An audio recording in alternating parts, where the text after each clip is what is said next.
Good day. Thanks for joining. My name is Dwight Bailey. I'm the Chief of Pediatric Critical Care Medicine at the Levine Children's Hospital in Charlotte, North Carolina.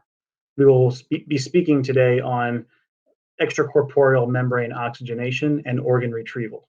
Can we and should we be utilizing this technology to optimize organ donation? I have no disclosures and no conflicts of interest.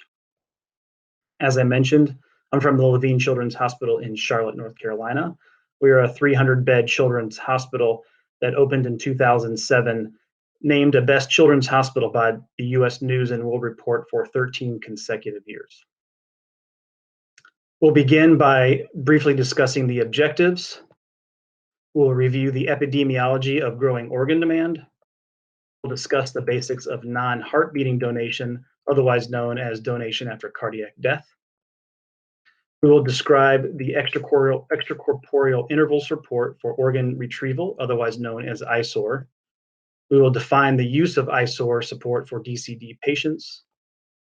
And finally, we will discuss the ethics surrounding ECMO support and organ retrieval. As we look at a historical perspective, prior to the introduction of brainstem death criteria in 1968, all organ transplants were from cadaveric donors. This is non-heart beating donors, or again, otherwise known as donation after cardiac death. In 1968, the Harvard Ad Hoc Committee defined irreversible coma as brain death, equating brain death with human death. And since 1968, the primary source of organs available for transplant has come from brain dead donors. And as a result, DCD practice and donation has fallen off. As we look at data from the Eurotransplant and the United Network for Organ Sharing websites, we see a large and increasing number of registrations on the organ transplant waiting list, both within the European Union and North America. Increasing organ demand is due to a number of factors. A decrease in the number of brain dead donors, initially as a result of decreasing incidence of severe traumatic brain injury secondary to motor vehicle accidents as automobile technology and safety improves. Advances in neurocritical care management lead to a decrease in the incidence of progression to brain death following catastrophic brain injury. Additionally, improved medical care available to end-stage organ disease patients increases the opportunity for organ transplantation within these populations. The growing unmet demand for organs leads to the need for alternative sources, DCD being the most realistic and readily available. Data from the Global Observatory on Donation and Transplantation demonstrates worldwide increase in DC donors in the top left graph, and the same trends when looking at individual countries across the globe. Potential DCD patients can be classified according to the Maastricht classification, which identifies 5 categories of potential donors. Those dead on arrival to the hospital setting, those patients with unsuccessful resuscitation within the hospital setting, those awaiting cardiac arrest, those with cardiac arrest in the brain dead donor, and cardiac arrest within the hospital inpatient population. Controlled DCD is the retrieval of organs planned before death occurs, what we know as the classic DCD patient. Uncontrolled donors are those patients who have already died before consideration of organ donation. Uncontrolled DCD, although uncommon, is worth considering provided that strict protocols are instituted to minimize warm ischemia time. ISOR can be utilized in this setting to do just that. ISOR is extracorporeal interval support for organ recovery, a mechanism to maximize organ recovery and function within ECMO support. It is a novel method to improve organ viability within DCD donors. It can prevent can prevent organ damage from warm ischemia. However, it does potentially introduce new ethical issues, which we will discuss later in the talk. Let's first discuss the ISOR protocol. Initially, a withdrawal of care decision needs to occur. Following that, the ECMO cannula are placed, both the venous and arterial cannulas, the venous for blood drainage, and the arterial cannula for cold preservation fluid replacement. Systemic heparinization is not a global part of ISOR, but it is utilized in many countries and many protocols around the world. Next, the patient is withdrawn from life support, either in the ICU or the OR setting. Declaration of death occurs.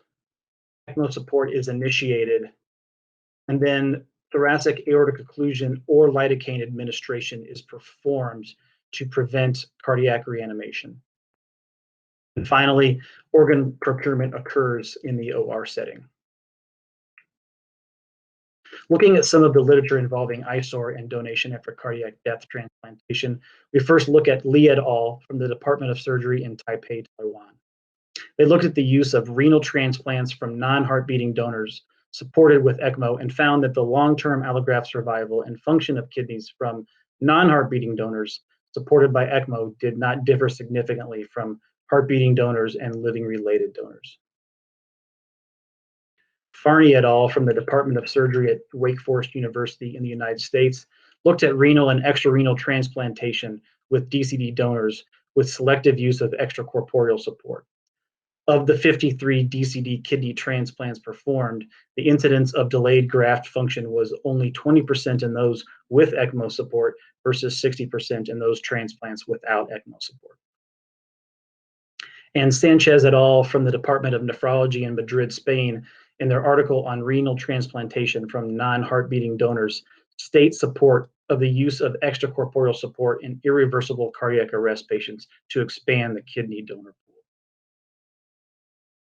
Aside from the ethical considerations for organ transplantation and DCD itself, what are the other ethical concerns for ISOR?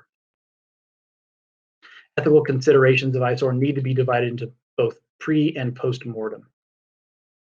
Within the ante-mortem interventions, there's the heparin administration for organ preservation itself, again, which is not a universal approach, and there is the ECMO cannula placement. And in the post-mortem environment, the ECMO support within the DCD patient is quite ethically controversial, as is the aortic occlusion of coronary and cerebral circulation and/or the use of bolus lidocaine administration. Heparin administration in ISOR is particularly controversial. Opponents include the concern that patients, we can potentially hasten donor death. Actively bleeding patients may have increased rate of hemorrhage.